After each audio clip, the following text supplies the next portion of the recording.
in 1933 in Amsterdam, and my name was Hanna Katharina, after my both grandmothers, Jacobson.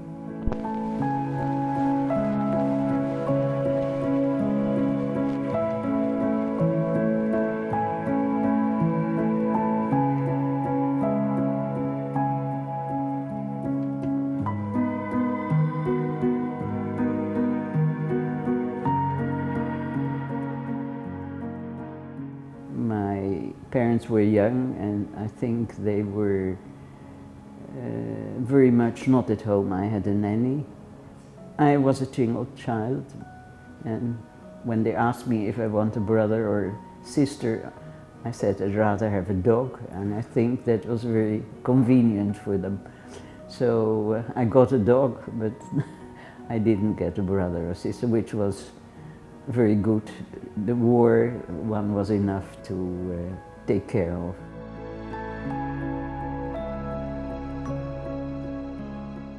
My father was in business. My grandfather had a big business in old metals. That was still a very Jewish profession then. And I think we were quite well-to-do family. And my parents went out a lot. I remember being a lot alone. But apart from that, I can't remember a very warm and special family life we didn't have.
Till the war, I didn't know what Jewish was.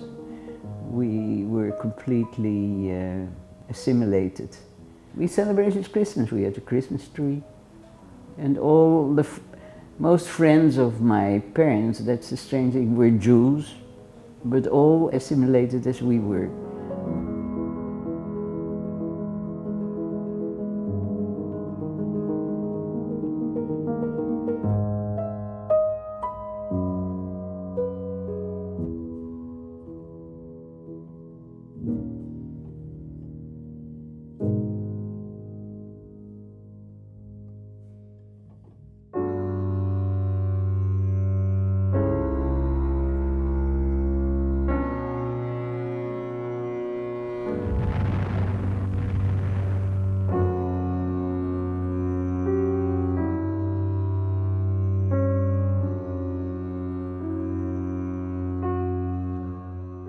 The only thing I remember, there was a bombardment in Amsterdam. We lived in Amsterdam.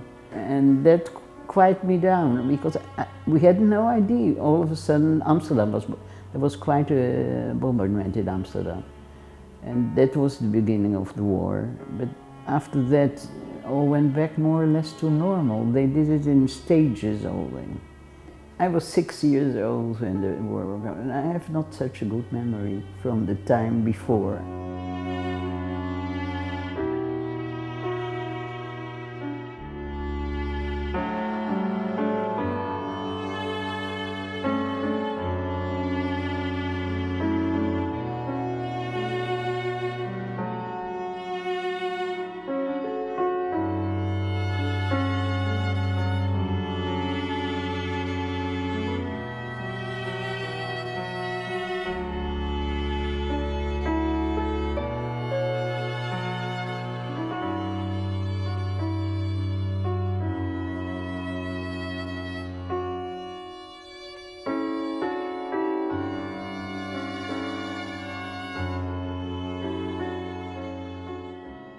went to school, I remember, I had friends, and my father left already in 41. I remember that I was angry because he left, and they had to work. I still have a picture of him working at the farm, and he even was one time allowed to go home from the camp, but he had to go back, and that's the last time I saw him.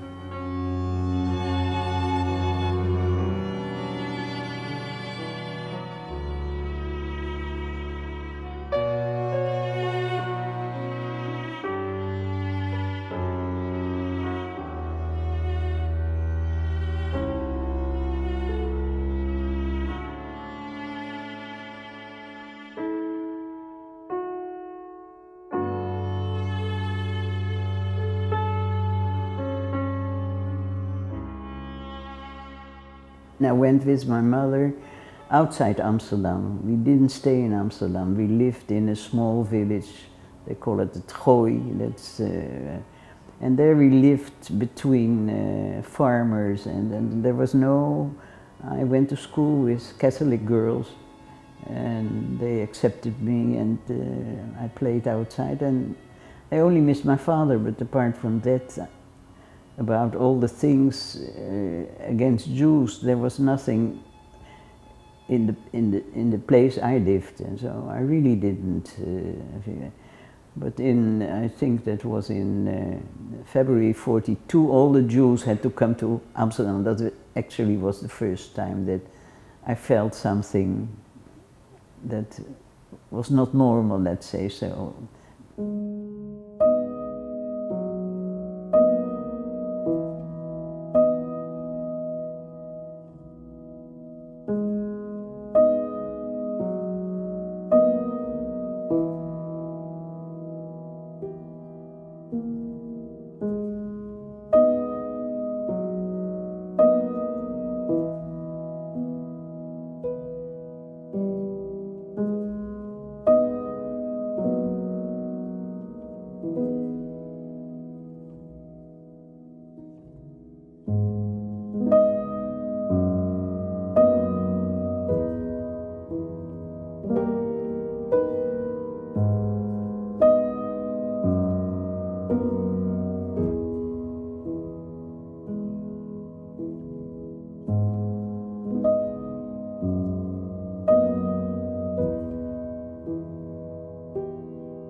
They put the Jews from all over Holland with Jews in Amsterdam, just somebody.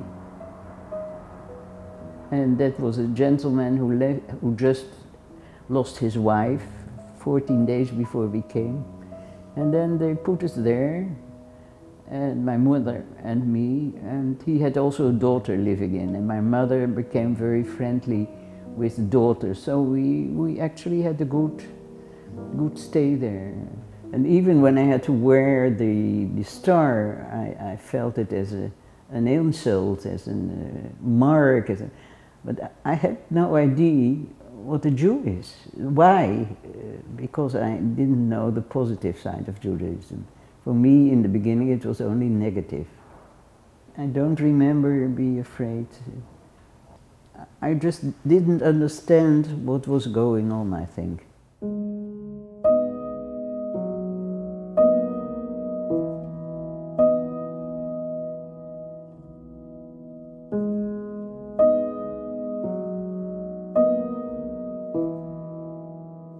I'd never seen her.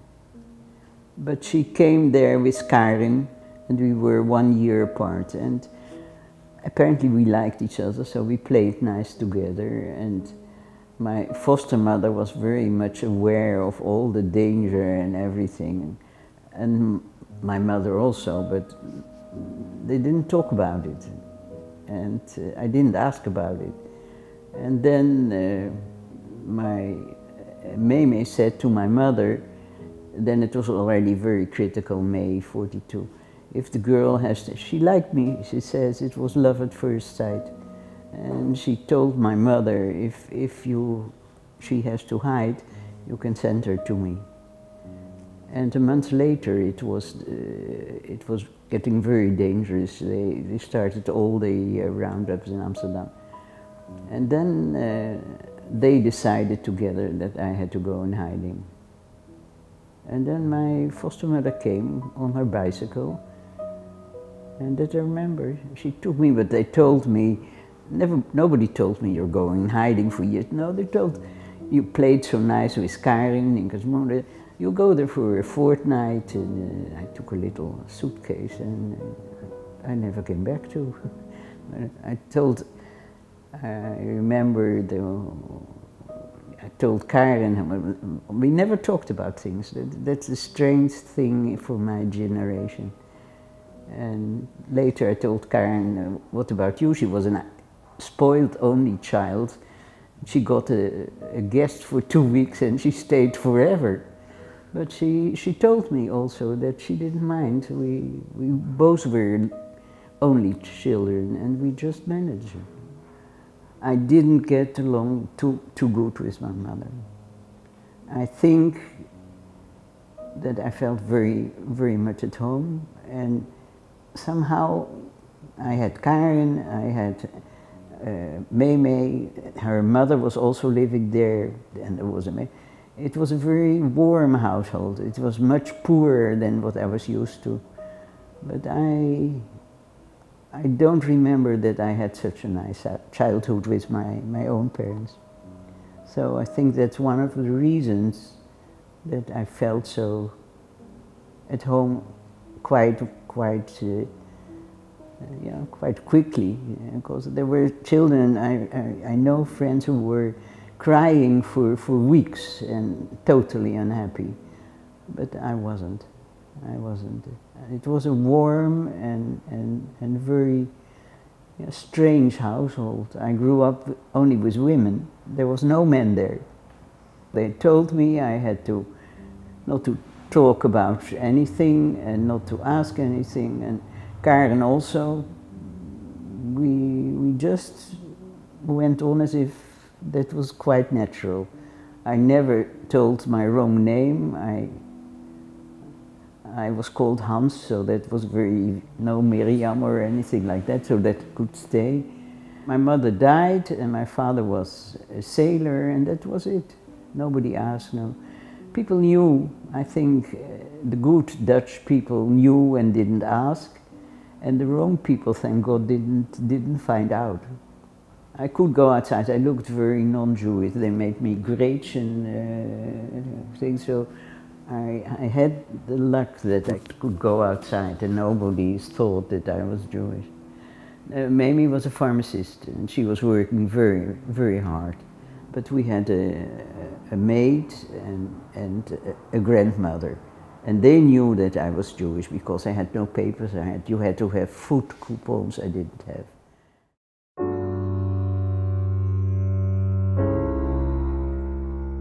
I remember there was once around during the night, they were not looking for Jews, they were looking for young men who had to go to the labor thing.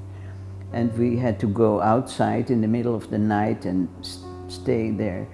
And I somehow noticed that my foster mother was frightened. And the strange thing is that the Germans were nice to me. I was so nice, goyish looking girl, so they didn't behave to me different than to the others. They were frightening, but I didn't realize it. No, I didn't realize it. I came in June 42 till May 45.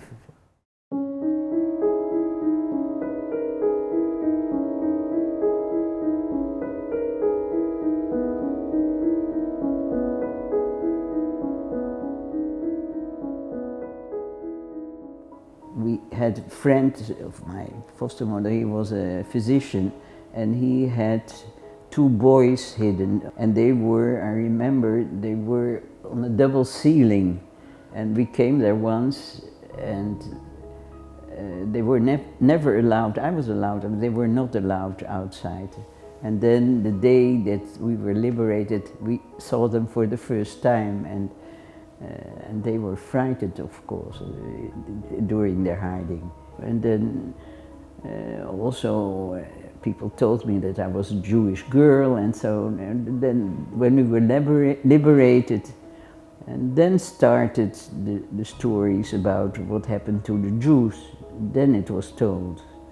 Then I started to realize what happened, but only after the war. And then people were talking about it, but I was also then, I was not with other Jews, I was only with Maybe and her friends. And because in Jewish families it was the only thing they talked about. But I had also no family. I didn't know if I have family left or no. I remember then that we were looking at, but it was a big mess then in Holland. It was all mixed up, and I was 11. I was not, and a child 11 now is not a child 11 then. I was not desperately hoping, no. I adjusted to the new family. It was something remote for me then.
In June already.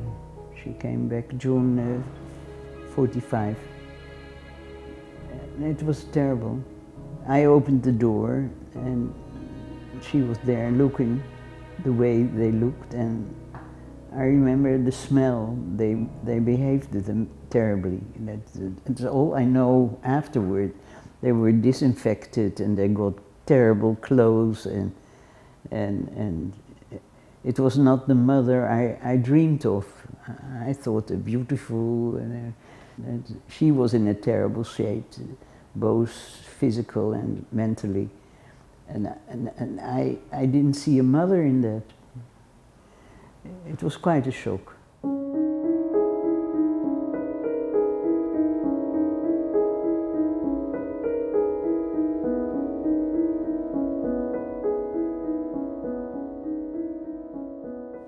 She was in a terrible shape, and she went through terrible things, so she wasn't up to have patience for a 12-year-old girl.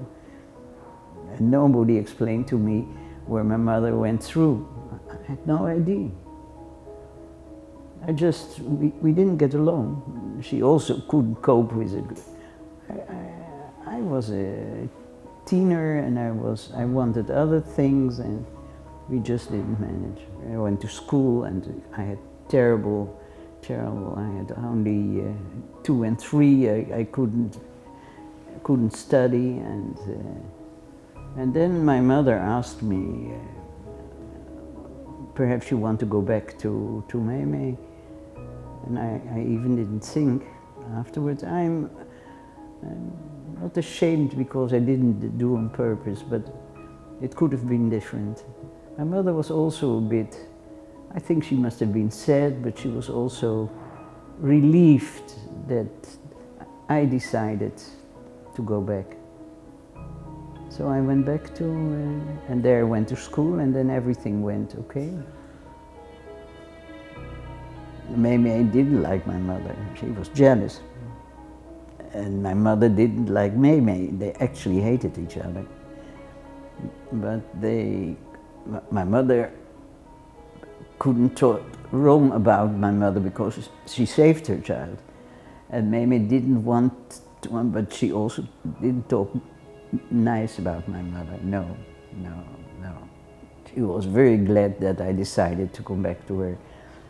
But I was much happier there. With my mother I felt miserable. And I went back all the weekends. I was a child of divorced mothers. I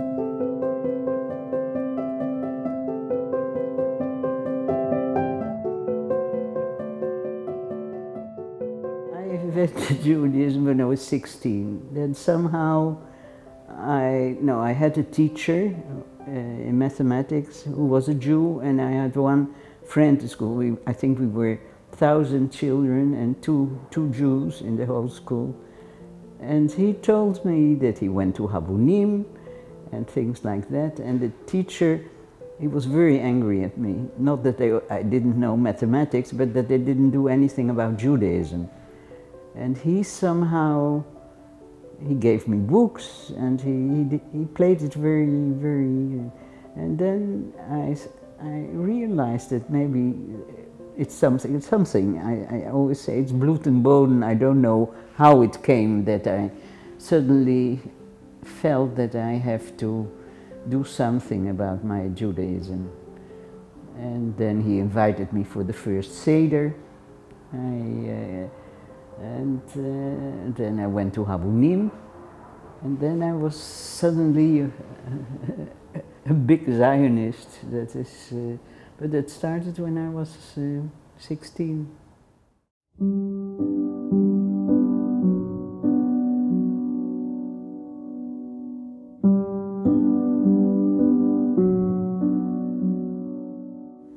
She had a new life. And then she decided to go. It was 53. It was, many people were afraid of another war. And many Jews decided to leave Holland. And then she decided to go to Uruguay with her husband, and she wanted me to come. And I didn't want to. I was 19 then. I was miserable, because I wanted to study in Holland. I was a big Zionist then. I wanted to go to Israel and so. And then Meme saw that something is happening with me, so she asked, what's the matter with you? And then I burst out crying, and I told that I have to go to Uruguay. And then everything started. She told my uncle, who was very much against my mother, how she managed with me and so. And they organized that I could hide. And that was really hiding.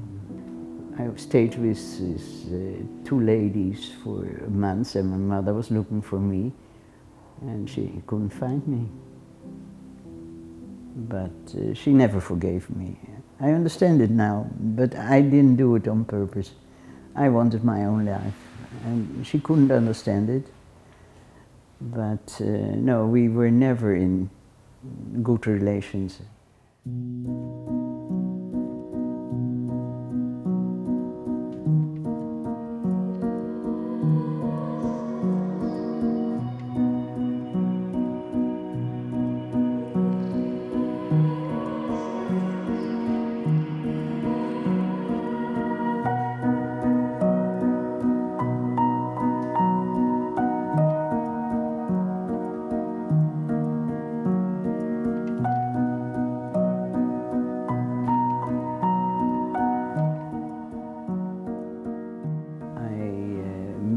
When I was 22. He was the only normal Jewish boy in that time I knew, who had a father and a mother and a sister.